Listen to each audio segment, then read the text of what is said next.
I began seeing my now husband Dave 4 years ago because we worked at the same company. He had just joined the company while I worked as a manager, since I had started well before him. Our company had strict policies against coworkers dating each other, but we both felt the attraction between us. Once we started to go out officially, we disclosed our relationship to HR. Surprisingly, our company was fine with it, as long as we disclosed our relationship and maintained strict professionalism at work. Back then, Dave still lived with his parents, and they shared a tight-knit relationship. Throughout our dating period, his mom, Catherine, was exceptionally kind and respectful to me. She treated me almost like her own daughter, showering me with thoughtful gifts and always giving me privacy by knocking on the door before entering his room when I was there. I genuinely believed we were going to have a wonderful mother-in-law and daughter-in-law relationship, especially since she expressed a desire for that as well. Dave had told me very early on about his relationship with Nancy, who he used to date before me. Apparently, things didn't work between them, and they had ended up as just friends. In the beginning, when I met Nancy, I was a bit cold but civil towards her, since I found it weird that she and Dave had dated and were now friends with each other. Dave did have other friends who he would text occasionally, but when it came to Nancy, he would meet her often. Nancy was sweet to me and would include me in their activities, whether it was movie nights at her house or trips to the zoo. This is how I started to see for myself and understand that she never had any feelings for him, and I warmed up to her. While I appreciated Nancy's efforts to include me in activities, I couldn't shake off the feeling that Dave's interaction with her was different. His demeanor changed when he was around her. He would crack silly jokes to make her laugh, listen to her with unusual intensity, and always seemed genuinely excited to see her. He would tell me to color my hair like Nancy or wear clothes like her, which wasn't really my style. I had blonde hair, which he would insist that I color brown just like Nancy and tell me how it would suit me more. He would also constantly bring up Nancy's achievements in our conversations. Even if we were having a regular date night, it would bother me, definitely, but I was still in the initial days of my relationship with him at this point, so I thought I was reading too much into it. One thing I did find odd was that Dave's mom, Catherine, was also obsessed with Nancy. Like Dave, she would tell me how Nancy was actually the daughter of one of her former classmates, who she had known all her life, and that is how Nancy and Dave had become friends. She would tell me how she had always wanted Dave to end up with Nancy, but unfortunately, they had not worked out. The way she talked about Nancy made me feel like I was just a consolation prize for her son. One night, Dave had invited Nancy to join us for a game night we were having. Initially, I thought it was just me and him, but later he informed me that he had invited Nancy also. Thankfully, Nancy texted him and canceled, saying that she had a date that night. This made Dave really upset, and he started to drink, telling me how he hoped Nancy was not wasting time with a doofus and how no one was good enough for her. I was also drinking at this point, and without thinking, I straight up asked him if he still had feelings for Nancy. Dave tried to deny it, but I kept teasing him and asked if Nancy would not have broken up with him, would he still be with her? He admitted to it. He told me how he had always been in love with her, but she had rejected him multiple times, and how their mothers had forced them both to go on dates so they could eventually end up together. He told me that Nancy dated him for a few months but then broke up, telling him how she never had feelings for him. They decided to stay good friends after that. I asked him if he was still in love with her, but he got very quiet at this point. I guess I got my answer because I decided I did not want any part of this. He clearly seemed to be in love with his best friend, so I got ready to leave. Dave must have realized his mistake and started to beg me for forgiveness. He told me how I tricked him into admitting all this, that he was too drunk to make sense of what he was saying. I did not care, and I called an Uber to go back home. I cried myself to sleep that night since I really thought he and I could have a future together. In the morning, I woke up to multiple missed calls from Dave and Nancy. Dave had sent me texts apologizing and assuring me that he loved me and asking me why I had not come to work that day, while Nancy had texted me, telling me that Dave had told her everything and that she wanted to talk to me. I decided to email a leave of absence to my company, citing medical reasons since I was genuinely not feeling well after the terrible night I had. I decided to meet up with Nancy later that evening so we could talk. When we met, Nancy told me very clearly that she had absolutely no feelings for Dave whatsoever. She explained to me how pushy both their mothers had been, and how she was so unhappy when she dated Dave. She told me that Dave might still be confused about what he wanted, and if I wasn't comfortable having her around, she was ready to cut him out of her life. I guess talking to her made me feel reassured and understand the situation much better. She told me that what I was feeling was completely justified and encouraged me to talk to Dave, telling me how I needed to hear him out at least. In the end, she assured me that she would support my decision to either leave Dave or forgive him. To be honest, I did not expect her to be so kind and understanding. Later, after a few days of taking some space from Dave, where I would see him at work but ignore him, and he understood that I needed some time, I decided to give him a chance to explain himself. He came over to my place so we could talk. I sat him down and listened as he poured out his feelings, admitting to the confusion and mistakes he had made. He explained how his history with Nancy had been complicated and apologized for what he had told me that night. He told me how he had been thinking about everything for the past few days and realized just how much he loved me and how his feelings with Nancy were only in the past.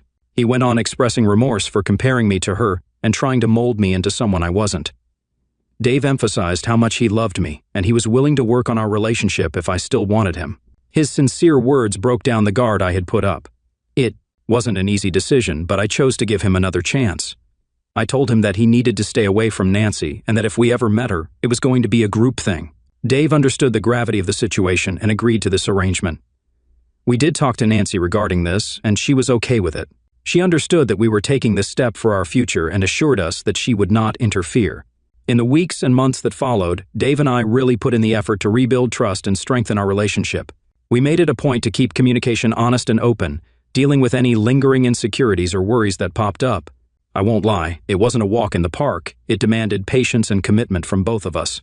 But bit by bit, as we faced the challenges head-on, we could feel ourselves becoming a more solid couple. Dave genuinely worked on changing his behavior and letting go of the emotional baggage from the past.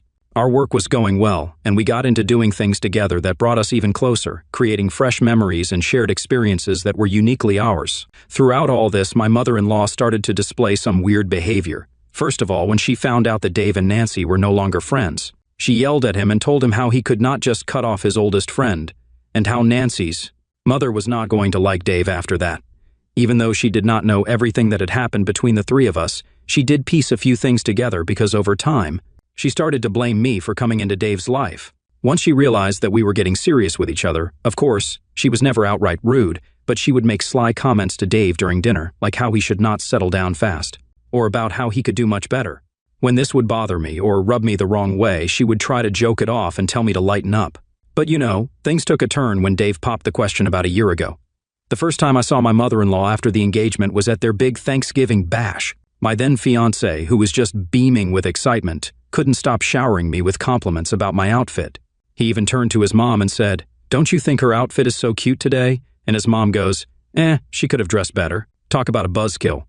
My mother-in-law started throwing around really rude comments like fat cow and piggy, just adding a dose of unnecessary negativity whenever I went to meet her with Dave. And on the skinny side for the record. When I talked to Dave about it initially, he brushed it off, thinking it was just a joke. But as these comments became more frequent and personal, he started to see the real issue as well. He would immediately call her out when she crossed the line, which would then lead to a whole fight between them, with my mother-in-law telling him that he was being overly sensitive or that he had changed and couldn't take a joke anymore. I could never figure out what was driving her to act this way towards me.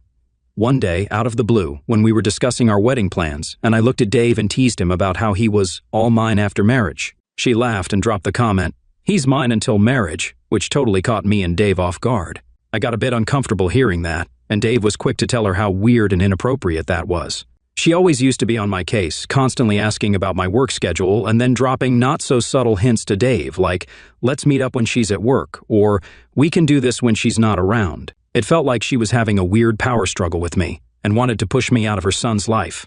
Whenever we were out somewhere, she had this habit of positioning herself right in the middle of Dave and me. I swear she even cut me off mid-stride just to be next to him.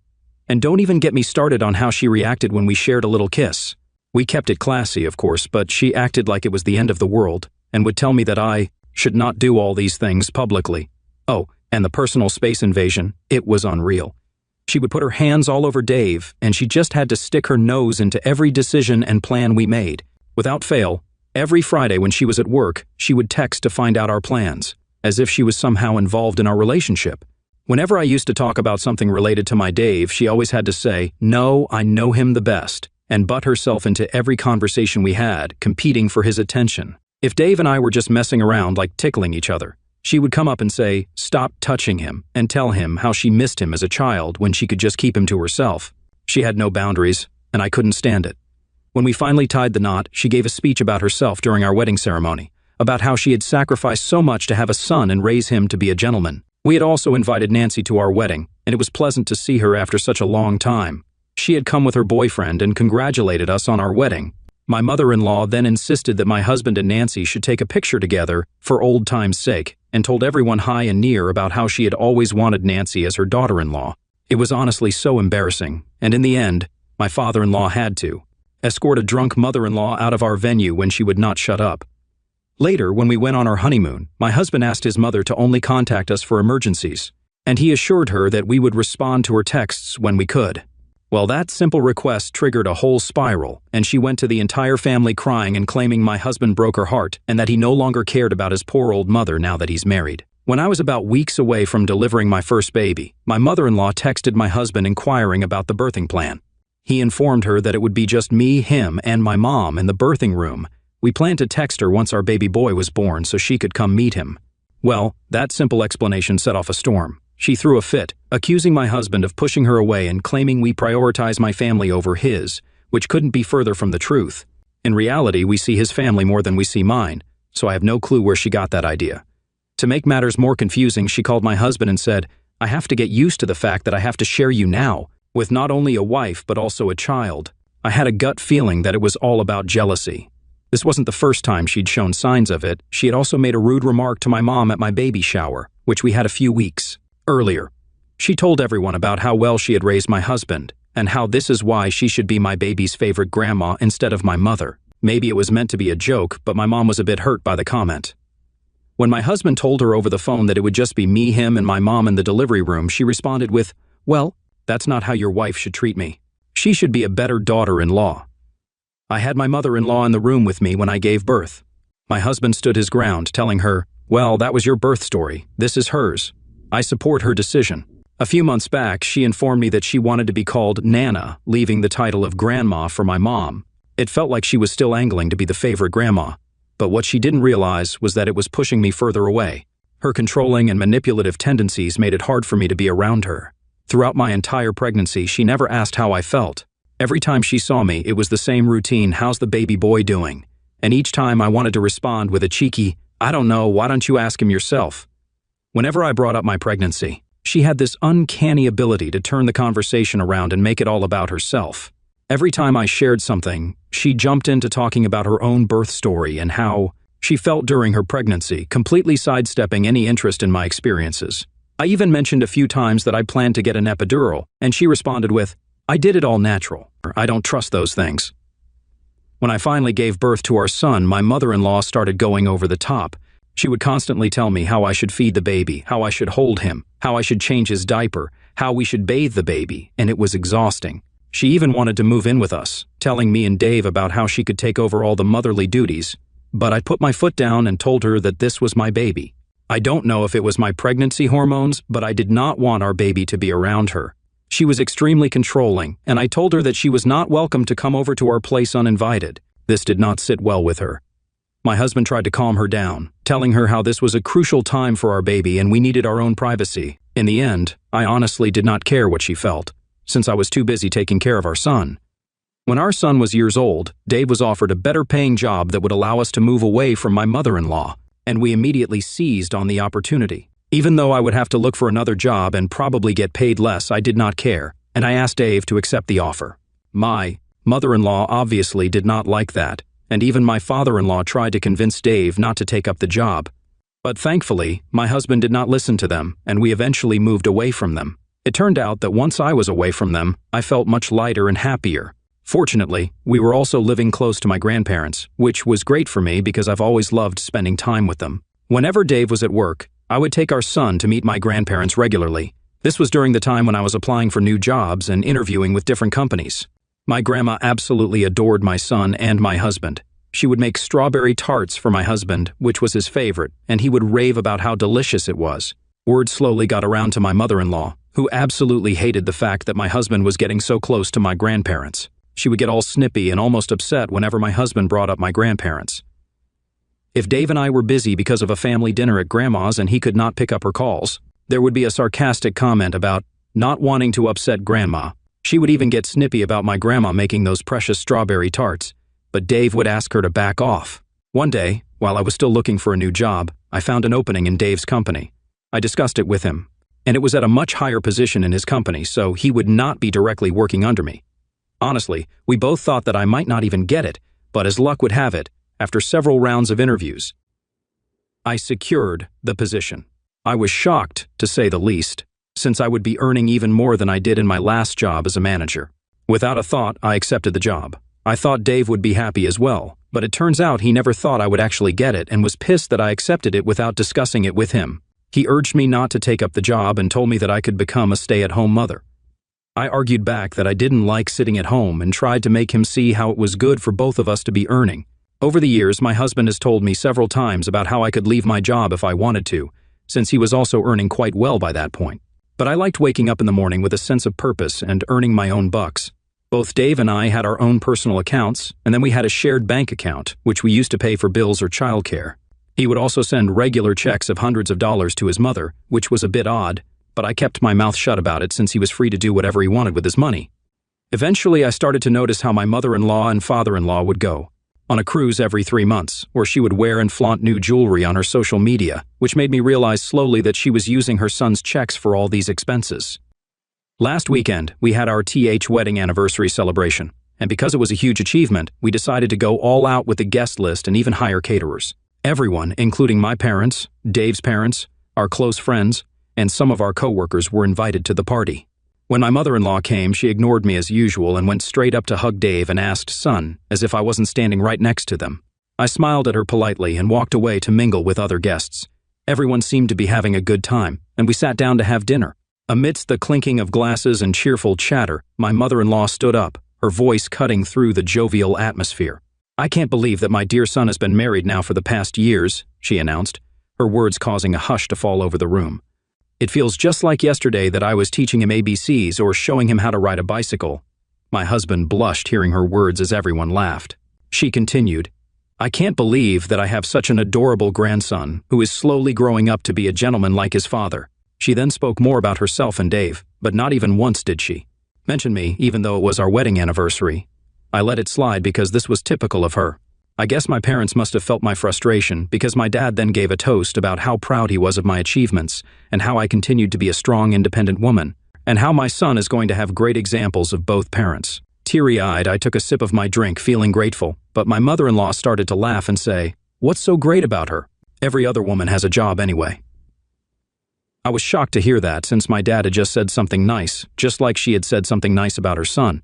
My mother came to my defense immediately and reminded my mother-in-law that even though it's true that every other woman has a job, not every other woman earns as much as me.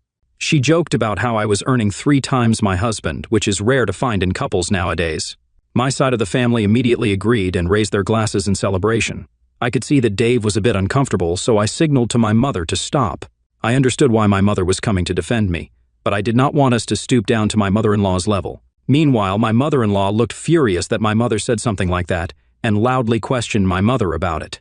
Seizing the chance to defuse the situation, I told my mother-in-law that my mother was just joking and suggested we get back to our dinner for now. This is when my mother-in-law's eyes narrowed, which she did only when she was super pissed. She got up from the chair and took a whole gulp of her drink before loudly saying, "Who do you think you are? My son only married you because you could help him climb the career ladder. He has always been in love with his childhood best friend, Nancy, who would have been perfect for him. I don't know, but you came into his life and destroyed everything. You're just a nobody he got married to, and you should count yourself as lucky that you got a son like mine." Shock rippled through the guests as I felt a surge of anger and betrayal hearing her venomous words.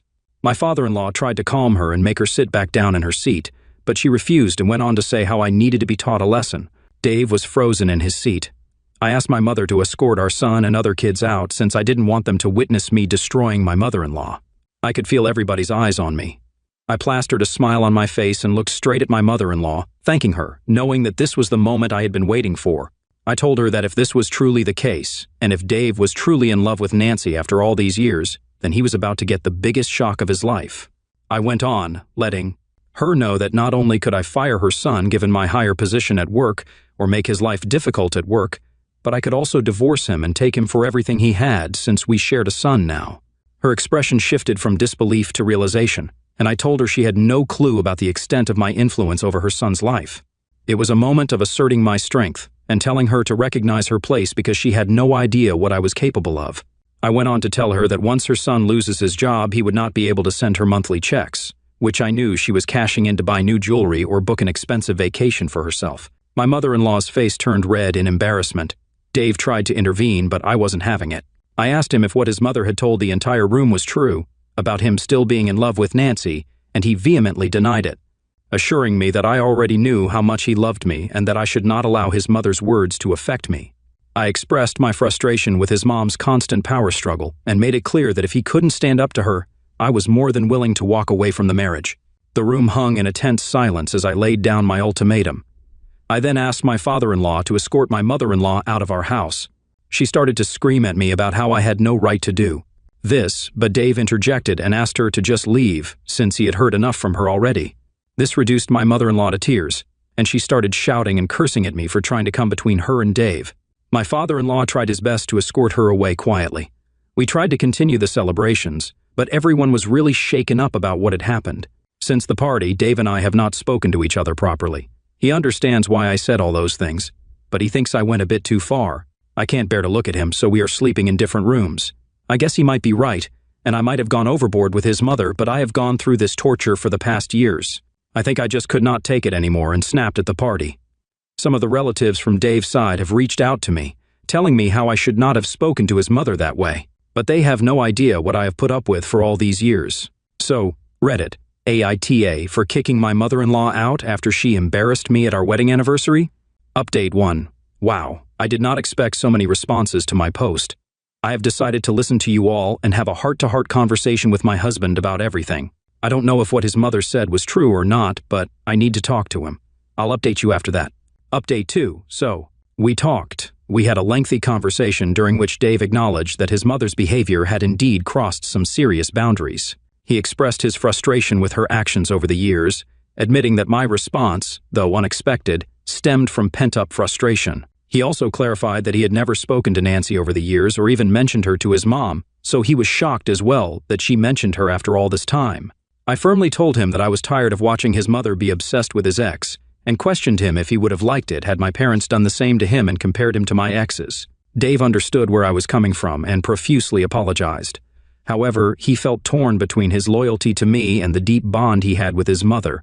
He shared that he confronted her about the incident, but she remained unapologetic and believes I should be the one to apologize to her. I decided to suggest that we seek couples therapy.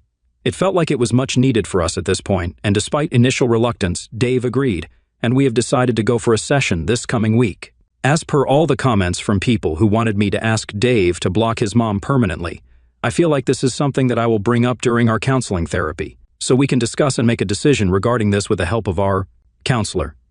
It's not easy for someone like Dave to just cut off his mom despite how toxic she is, so we will handle this issue slowly. Update 3. It's been 7 months since I last updated anything to my post. To everyone wondering, Dave and I are very much married. I got a lot of DMs from people asking me to check Dave's phone since they seemed to think that he might be secretly talking to her.